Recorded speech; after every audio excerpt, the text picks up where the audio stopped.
Hello my dear students, welcome to Daradeepa YouTube channel. So ಈಗ NTA ಕಡೆಯಿಂದ important ಒಂದು notice ಇದೆ. ಅದರಲ್ಲಿ ಇಂಪಾರ್ಟೆಂಟಾಗಿ 2 ಪಾಯಿಂಟ್ಗಳನ್ನು ನಾನು ನಿಮಗೆ ಸಂಕ್ಷಿಪ್ತವಾಗಿ ತಿಳಿಸಲಿಕ್ಕೆ ಪ್ರಯತ್ನ ಮಾಡ್ತೀನಿ. ಏನು NTAದವರು ರಿಫಂಡ್ ಆಗಿ ಫೀ ರಿಫಂಡ್ ಪ್ರೊಸೆಸ್ಸಿಗೆ ಏನು ಪೋರ್ಟಲನ್ನು ಓಪನ್ ಮಾಡಿದ್ರು 22 ಮೇಯಿಂದ 27 ಮೇ ತನಕ. ಅದರಲ್ಲಿ ಅವ್ರು ನೋಡಿದ ಪ್ರಕಾರ 13 ಲಕ್ಷ ಸ್ಟೂಡೆಂಟ್ಸ್ ಅಷ್ಟೇ ತಮ್ಮ ಒಂದು ಇನ್ಫಾರ್ಮೇಷನ್ ಅಥವಾ ಬ್ಯಾಂಕ್ ಡೀಟೇಲ್ಸನ್ನು ಭರ್ತಿ ಮಾಡಿದ್ದಾರೆ. ಬಾಕಿ 10 ಲಕ್ಷ ಜನ, ಟೋಟಲ್ 22 to 23 ಲ್ಯಾಕ್ ಜನ ಈ ವರ್ಷ ರಿಜಿಸ್ಟರ್ ಆಗಿದ್ದರು. ಅದರಲ್ಲಿ ಓನ್ಲಿ 13 ಲ್ಯಾಕ್ ಸ್ಟೂಡೆಂಟ್ಸ್ ಅಷ್ಟೇ ತಮ್ಮ ಬ್ಯಾಂಕ್ ಡೀಟೇಲ್ಸನ್ನು ಭರ್ತಿ ಮಾಡಿದ್ದಾರೆ. ಬಾಕಿ ಜನ ಇನ್ನೂ ಮಾಡಿಲ್ಲ ಅಂತ ಗೊತ್ತಾಗಿ ಎಲ್ಲರಿಗೂ ಚಾನ್ಸ್ ಸಿಗಬೇಕು ಅನ್ನೋ ಒಂದು ಕಾರಣಕ್ಕಾಗಿ 22 ಜೂನ್, ನೆಕ್ಸ್ಟ್ ತಿಂಗಳ 22 ಜೂನ್ 2026 ತನಕ ಪೋರ್ಟಲನ್ನು ಓಪನ್ ಮಾಡಿರಲಾಗಿರುತ್ತದೆ. ಸೊ ಇದರಿಂದ ನಮಗೆ ಒಂದು ಪಾಯಿಂಟ್ ಅರ್ಥ ಆಗುತ್ತೆ. ಏನಂದರೆ ತುಂಬ ಜನ ಕೇಳ್ತಿದ್ರಿ ಯಾವಾಗ ರಿಫಂಡ್ ಅಮೌಂಟ್ ಬರುತ್ತೆ ಅಂತ. 22 ಜೂನ್ ಆದಮೇಲೆ ಒಂದು ವೀಕ್ ಬಿಟ್ಟು ನಾವು ರಿಫಂಡನ್ನು ಎಕ್ಸ್ಪೆಕ್ಟ್ ಮಾಡ್ಬೋದು ಅನ್ನೋದು ಈ ಒಂದು ಪಾಯಿಂಟಿಂದ ನಮಗೆ ಗೊತ್ತಾಗ್ತದೆ.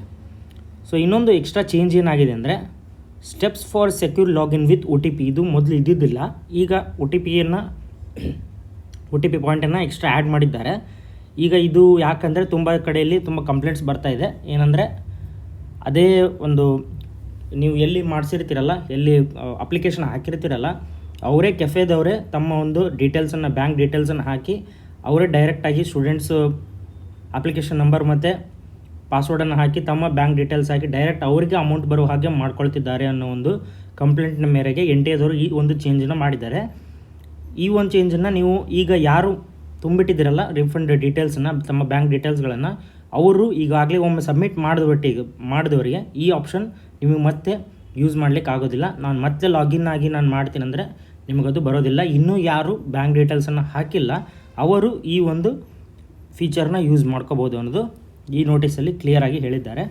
ಸೊ ಮತ್ತೊಮ್ಮೆ ಹೇಳ್ತೀನಿ, ಫೈನಲ್ ಆಗಿ ನಮಗೆ ಇನ್ನೂ ಯಾರು ಬ್ಯಾಂಕ್ ಡೀಟೇಲ್ಸನ್ನು ಹಾಕಿಲ್ಲ ಬೇಗ ಹಾಕಿ, ವೇಟ್ ಮಾಡಬೇಡಿ. ಲಾಸ್ಟ್ ಡೇಟ್ 22 ಜೂನ್ 2026 ಇದೆ. ಈಗೂ ಕೂಡ ಓಪನ್ ಇರುತ್ತೆ. ಮತ್ತು ದುಡ್ಡು ಯಾವಾಗ ರಿಫಂಡ್ ಆಗುತ್ತೆ ಅನ್ನೋ ಒಂದು ಕ್ವಶನ್ ಕೂಡ ಇಲ್ಲಿ ಕ್ಲಿಯರ್ ಆಗಿದೆ. After 22 June plus 7 days, 29 June ಅಂತಲೇ ಅನ್ಕೋಬೋದು. ಆಫ್ಟರ್ 29 ಜೂನ್ 2026 ನಮಗೆ ರಿಫಂಡ್ ಬರುವಂಥ ಚಾನ್ಸಸ್ ಇರುತ್ತೆ. ಈ ವಿಡಿಯೋ ನಿಮ್ಗೆ ಇಷ್ಟ ಆಗಿದ್ದರೆ ವಿಡಿಯೋನ ಲೈಕ್ ಮಾಡಿ, ಶೇರ್ ಮಾಡಿ, ಸಬ್ಸ್ಕ್ರೈಬ್ ಮಾಡಿ. Thank you for watching the video.